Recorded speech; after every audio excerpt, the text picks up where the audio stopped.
Hey y'all, hi. So here's what's going on. It is a delicate, soft, gentle, rainy day where I live a slow, lovely day. It's my policy to try to put myself together a little bit more than this. Makeup-wise, I find that even if I'm not planning to leave the house or see anyone or do anything, it always just makes me feel a little bit more like myself, a little bit better. So I'm going to do that, but I'm feeling, due to the nature of things, disinclined to, change out of my Anina Bing sweatshirt, do anything but this with my hair, which I did manage to wash today in spite of how tricklingly slow the day has been. Washed it, but I didn't even dry it with the diffuser, which is what I usually do. I didn't even put any styling product in it. It's just, I'm like au naturel for the most part, but I want to put makeup on. So it's going to be like an adventure in a very specific kind of polishing up of oneself. I don't want to overdo it. I don't want to end up with like a ton of makeup on my eyes or like a really strong lip or something that I feel like would be out of balance with my aspect today. But I do want the face to rise a little bit more to the occasion. So I have a mix of new and old makeup in front of me. I'm not even quite sure what I'm going to use yet. We'll find out together. And if this is your first time to my channel, I hope that you'll subscribe and decide to stick around. My name is Hannah. I enjoy beauty, aesthetics. This is a beauty channel. I'm really interested in the impact that aesthetics have on our lives, but I'm also on a journey away from overspending on beautiful things, which can be a trap for those of us who are sensitive to aesthetics. And that's something that I talk about on my channel too.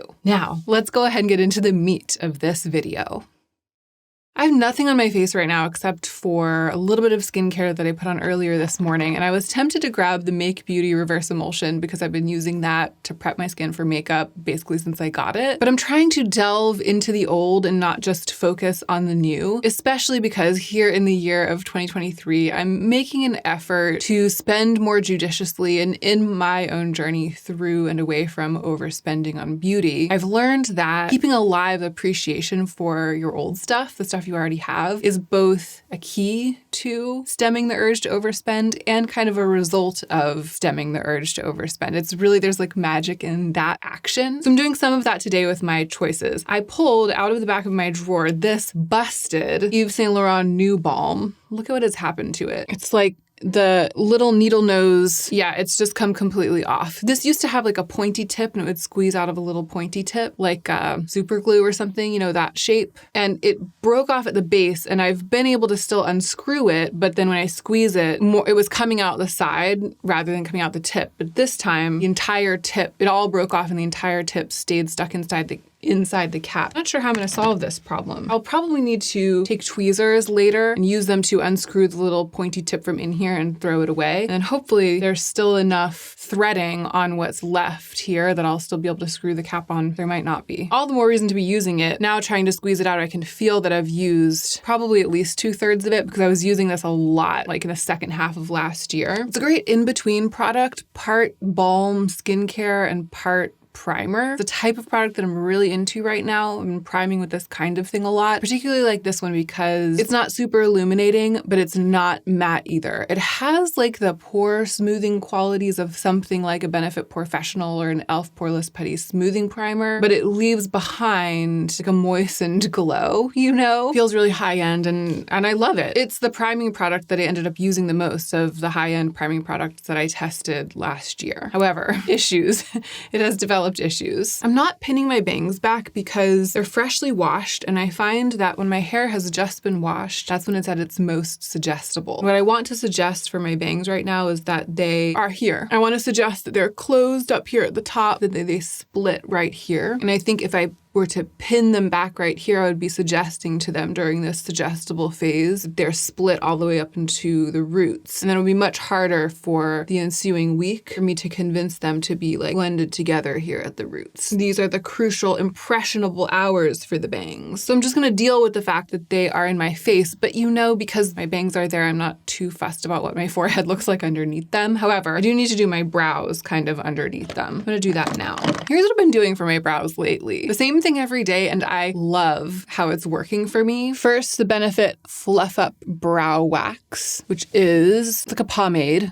So I get that in and amongst all the hairs and sort of get them vertical, but out a little bit, like brushed up, as they say. If my brows were freshly dyed, this might be all I needed, but they're not right now.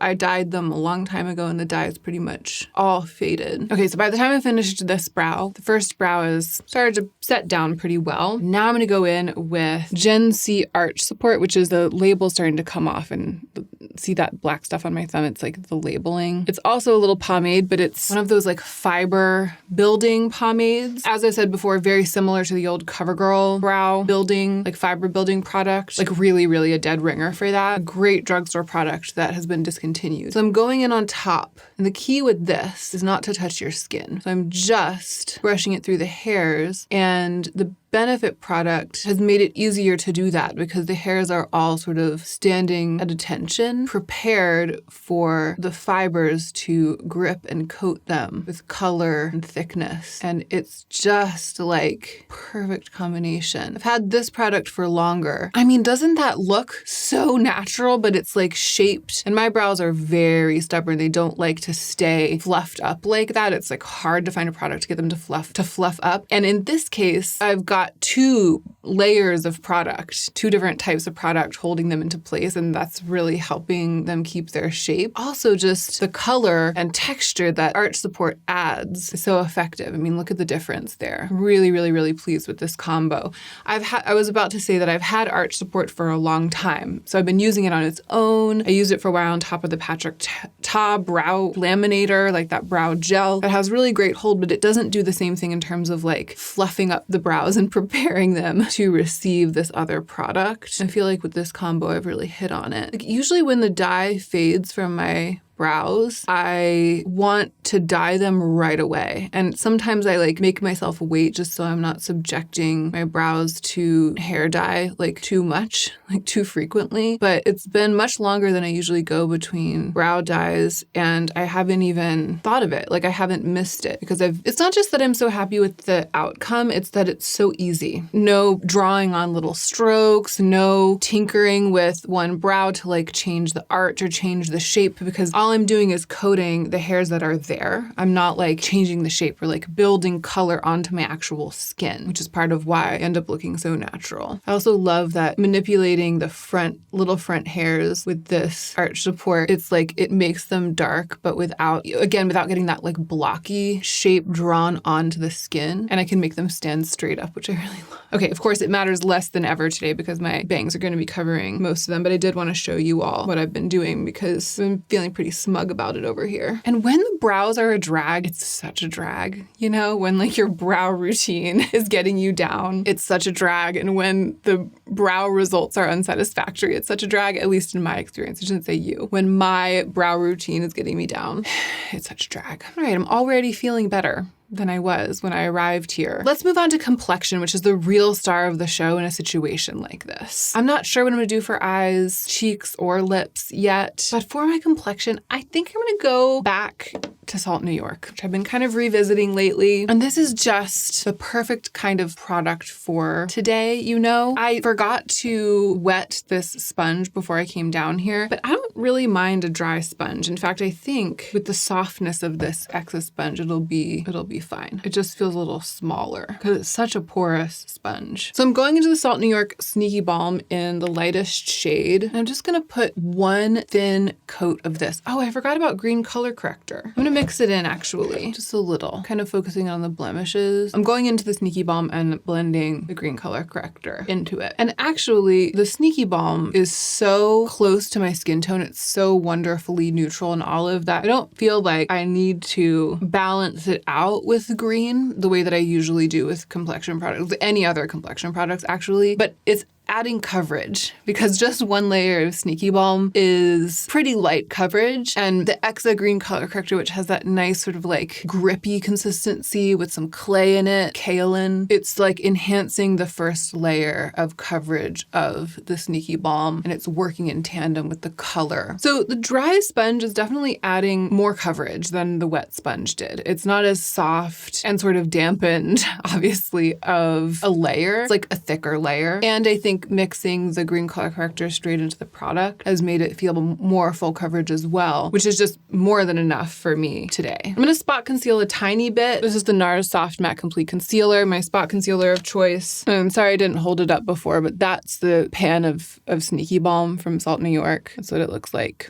And for good measure, there's the Exa color corrector that I use every day. I actually, for all of these healing blemishes that I have, I actually got a pretty good layer of coverage from Sneaky Balm. I tend to think of it as more of a tint on the first go, but the application method really laid it on there. Yeah, I barely needed any spot concealing. And also I'm feeling kind of laid back about coverage right now. But that did make me feel a little more gung-ho about eyeshadow. Like before I was just feeling like, who needs eyeshadow on a rainy day, you know? Now I feel like a little bit, like a wisp of eyeshadow might make a little more sense. I'm going to powder just a little bit. Because I got a thicker than usual application of Sneaky Balm, it's just feeling a little bit more balmy than usual. And it takes powder pretty well, especially a light layer. This is the Kosas powder, by the way. An oldie but a goodie, my powder of choice. It's in the color Airy. And it's a great color for me. It doesn't darken my skin. Okay. I think I can stomach eyeshadow. I'm gonna prime my eyes a little bit. Ooh, and you know what I'm gonna do? I'm gonna use Lauren's palette again. Sea Talk. I was pleasantly surprised when I just played with this for the first time, how subtle a look I got with Smoky Pearl right here. It's because of the reflect. It's such a bright reflect. I was expecting it based on the way it looked in the pan, I was expecting it to be sort of like a darker taupe, and it ended up being this lovely, really brightly reflecting amethyst with lots of gold in it. And the kind of thing that I think really is capable of looking like very little makeup, but slightly tinged with color, kind of in that like Euphoria way. You know what I mean? Kind of like a chic, like a nod to Gen Z kind of. It's like it's color and shine, but I didn't try too hard and I didn't overdo it, which is like, that's, I think, a good vibe for me today. Like just that. But I am gonna do, I'm gonna do a tiny bit of Dolphin Tail, the kind of corresponding matte just in the outer corner. I actually don't really want this to be even perceptible as additional makeup. I just want it to be a little bit sculpted. I understand why I did that, but I kind of liked it better with just the color and shine of the other one. Like that simplicity, sacrificing the sculpting or like the flattering potential of makeup, like sacrificing that for it to look less effortful or to look more casual. I feel like that really is the lesson of the Euphoria-inspired makeup. And I pushed it a little bit, but I'm not unhappy with it. Like, I feel like this really works. For today, I'm just gonna use the Rephr 02, such a good tool. In Smoky Pearl, again, the sparkly one, just a little bit on the lower lash line, just for balance. And of course, I don't wanna wear too much mascara today. The Make Beauty mascara, which has been my mascara of choice really since like 2 weeks after I got it. At the beginning, I was overwhelmed, but then I learned I need to wipe it off a little. The whole time I've been using it on a camera, I've always been like wiping it off like this, wiping it off on a paper towel, and I'm always like, it's really wet, it's really gunky, you have to wipe it off, or it's too wet and all your lashes stick together. And that has been true for like the past month and a half. It's starting to mellow out and be a little bit stiffer and a little bit less overwhelming, like it's really coming into its own. And so I have been going straight in with it on my lashes now. It mellows out like halfway through its lifetime and can be used without wiping it off. But because I don't want, like right now at this stage of this mascara's life, if I go straight in from the tube and put it on, I get like really thick laden lashes, but it's not so wet that it doesn't disperse. But I want a little less than that today. So I scraped it off, but I didn't wipe it off, and we're gonna see what that does for me. Oh my gosh, perfect. So with soft, raspy strokes, I got the kind of wispy, fluffy lash that this mascara is capable of giving. It's like it builds on itself. It stays wispy. So I was able to get pretty long, soft lashes with that application, and I tried to keep it as wispy as possible on the lower lash line. Okay, this is really coming together. I feel like I haven't yet gone overboard relative to the rest of how I'm feeling and how I'm, looking and what I'm wearing. And I would like not to. I would like not to go overboard at all. In this moment, I wish I had brought those Merit blushes down here, but I didn't. The only choices I have are the Salt New York blushes, which makes the most sense because of the whole natural, subtle, skin-like thing. And then I also have these Chantecaille blushes that came in PR, which I feel like I should use because I already used Salt New York in this video. I'll just have to keep it very light. But you know, Chantecaille is traditionally like very finely milled and easy to keep subtle. I mean, hopefully it'll be that way with these. So these are the Wild Meadows blushes. This one right here, the paler one, is Apple Blossom, and the richer one is Anemone. I'm gonna go with Apple Blossom for today. I'm actually gonna add the Kosas powder to my cheeks just to make sure that it doesn't stick on the Sneaky Balm. And I'm going with this Rephr brush that's pretty fluffy, the 04. Looking pretty pink. It's not the subtlest blush I've ever used. Okay, yeah, so that's real color. So I think to keep it looking natural, I'm gonna kind of spread it around across under my eyes. I mean, obviously most of it's worn off the brush now, so I'm not putting like a thick application there, but I'm trying to make it look less localized so that it doesn't look so much like blush and it looks just a little bit more like my skin is flushed or my cheeks are a bit darker because they're my cheeks, which a lot of people's cheeks are. Especially for me, I have natural redness here, as we saw. I covered it up. But like sometimes for me to bring back a blush from looking too cosmetic and bring it back to looking a little more natural and skin-like, I sort of like use it to bring back some of the natural redness in this area. Yeah. I think that's sufficient. What am I gonna wear on my lips? I think one of these Exa things will probably be perfect. So it's the Exa All Smiles Lip Oil. This is the one I've been using and that I've actually shown on camera already. It's in the shade Dreamer and it's just like, you know, sheer pink with sparkles. Honestly, that's probably the color I would choose if I hadn't already shown it on camera and if it wasn't like the least impactful of the 4 colors that they've released. I would usually just throw it on and call it a day and it would like work with everything. But I haven't tried any of the other 3 colors. Seeker, which looks, wow, yeah, like a rich purple. I wonder how, well, but it's quite sheer. I mean, this actually looks like it could be a dupe for, at least in color, for the Isamaya Black Veil Gloss. Like that's how it's ending up looking. And then this color is called Lover. It's like a bright pink. It's like sheer bright pink, not really my favorite thing. And Optimist is more of like a sheer coral, which is kind of my thing. But they're very sheer, right? Very subtle. I think I'll like Optimist. I think I'll like wearing this. It reminds me a little bit of the coral gloss from Persona, which is just like, there's something about a quite sheer, bright coral or bright orange or bright red. Also, Merit Marrakesh, the lip oil. I always just end up loving how products like that look, and they look so much more natural than you think they're going to. But I have to at least apply Seeker. It says Sheer Plum to see how much it really reminds me of the Isamaya. Okay, so it has some qualities in common with the Isamaya gloss. I actually feel like it has a little more color. It's a little bit less like deadening and less vampy than the Isamaya. It's gonna be more wearable for more people. I personally liked that slightly off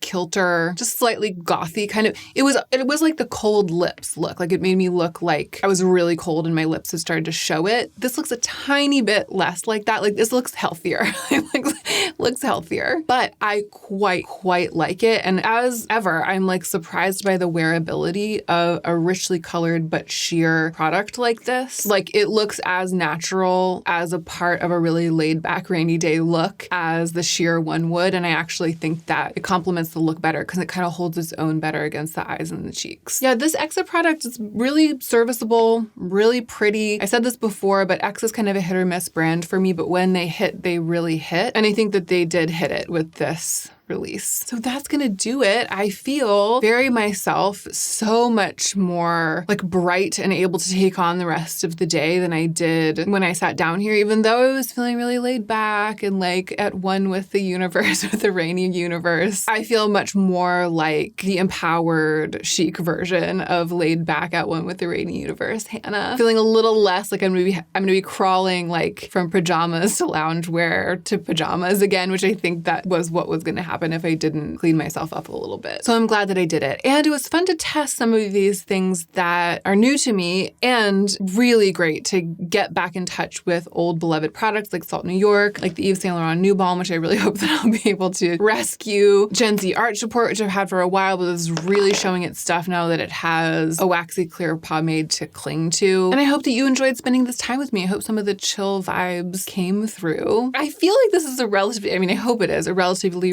relatable challenge, like wanting to put yourself together but not wanting to overbalance in the direction of polish or the direction of makeup for a pretty casual day. Maybe you were even able to follow along. Again, thank you for subscribing if you've decided to do so. Thank you so much to those of you who are always commenting and liking. It makes a huge difference. I appreciate you all. And I really, really hope that you are remembering to take good care of yourselves, that you can all be the most effective versions of yourselves as you do your work in the world.